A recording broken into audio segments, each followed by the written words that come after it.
আসসালামু আলাইকুম গাইস, আপনারা দেখতে পাচ্ছেন আমি একটি বিল্ডিংয়ের ভিতরে আছি এবং আমি আপনাদের কিছু দৃশ্য দেখাবো রাশিয়ার, যেখানে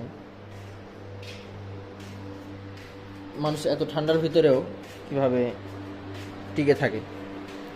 রুমেও এতটা ঠান্ডা যা বলার মতো না। এই যে দেখছেন আপনারা, এটার নাম হচ্ছে হিটার। কারেন্টের দ্বারাই চলে সব কিছুই, কারেন্ট সিস্টেম। আর এটা রুমের কাজ চলছে, এই জন্য এটা চালু আছে। যে এইসব হিটার যার ভিতর পানি থাকে, এই যে আমি হাত দিয়ে দেখাচ্ছি, এটা পানি থাকে। এই যে রুমের কাজ শেষ হয়নি।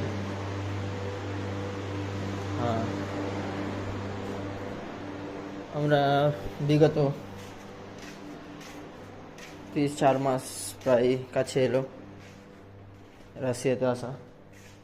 এই যে এই রুমে দেখছেন আপনারা, কারেন্টের সব তার রাখা আছে, কাভার তার, অনেক কিছুই। তো বন্ধুরা, আমাকে সাপোর্ট করবেন সবাই, যেন ইউটিউবে আর্নিংটা আমার চালু হয়ে যায়। আপনারা সাপোর্ট করলে সব কিছুই সম্ভব। কিন্তু ভাই, এখন আসল কথা হচ্ছে রাশিয়ার অবস্থা বেশ ভালো না। ভালো না বলতে আপনারা ভাবছেন ভালো না কেন বলছি। এই যে দেখেন বাইরে বরফ, জানালার ভিতর দিয়ে সব কিছু। ভালো না কেন বলছি আপনারা বুঝতে পারছেন। আমাদের নিয়ে আসা হয়েছিল রাশিয়াতে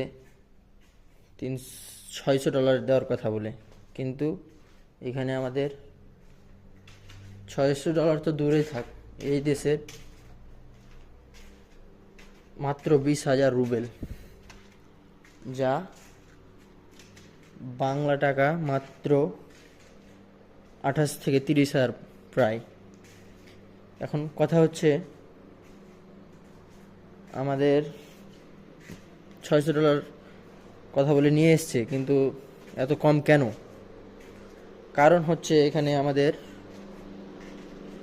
বেতন এদেশের টাকার মান অনুযায়ী দিবে। বলছে যে তোমাদের এখানে বিক্রি করে দিয়েছে, তারা প্রতারণা করেছে বাংলাদেশে, এই সে